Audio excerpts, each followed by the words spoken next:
ఈ అదృష్ట రత్నాన్ని ఏం చేస్తాము? 5 రకాల అదృష్ట రత్నాలు. అసలు అదృష్ట రత్నాలు మొత్తం వచ్చి 18,900 రత్నాలున్నాయి. అందరూ అనుకున్నట్టు 9 రత్నాలు కాదు. హ్మ్. 18,900 మొత్తం రత్నాలు. నవరత్నాలు కాదు. కాదు.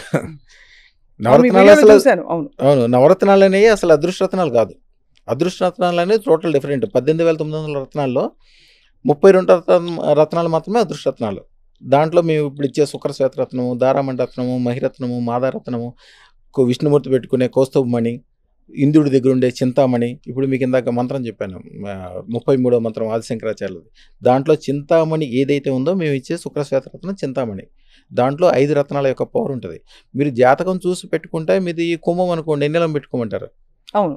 మీ లేకపోతే సింహం అనుకోండి కెంపు పెట్టుకోమంటారు. ఇక జాతకం తులా అయితే ప్రకారం. డైమండ్ పెట్టుకోమంటారు. కానీ అది వర్కౌట్ అవ్వదు. వర్కౌట్ ఎందుకు అవ్వదు? మీకు ఆకలైనప్పుడు నాకు ఆకలి అవుతుంది అంటే మీకు బియ్యం తీసుకొచ్చి దాంట్లో పెట్టేస్తే, బియ్యం కాదు వడ్లు తీసుకొచ్చి మీకు అక్కడ పెట్టేస్తే వడ్లు తినేమి మీరు అంత సౌకర్యంగా చేయలేరు. అదే అన్ని షడ్రుచులు ఉన్న మంచి భోజనం తయారు చేసి ఇచ్చి దాంట్లో మజ్జిగ 4 రకాల కూరలు అన్నీ కలిపిస్తే ఎంత హాయిగా ఉంటుంది మీకు. అదే అదృష్టం. అదృష్ట రత్నం అంటే అది. దాంట్లో అన్ని రకాల పవర్లు సమపాళ్ళలో కలిసి ఉంటాయి. అందుకని అది పెట్టుకోగానే ఎమ్మటే పెట్టుకోకర్లేదు, పెట్టుకుందామని మీరు మనసులో ఫీల్ అవ్వండి, నేను గట్టిగా పెట్టుకుందామని గట్టిగా అనుకోండి చాలు, అంతే. ఆ క్షణం నుంచి మీకు మంచి స్టార్ట్ అయిపోద్ది. అందరూ నా ఫోటో కాలర్ ఐడిలో పెట్టుకున్నాము, వీడియోలో పెట్టుకున్నాము, లేకపోతే సెల్ ఫోన్లో పెట్టుకున్నాము, మా దేవుడి గదిలో మీ ఫోటో పెట్టుకున్న కాడి నుంచి రోజు ఒక పండగలాగా ఉంది, అప్పటి వరకు లేని అన్ని సంపదలన్నీ కలిసినాయి, చెడంతా వెళ్ళిపోయింది.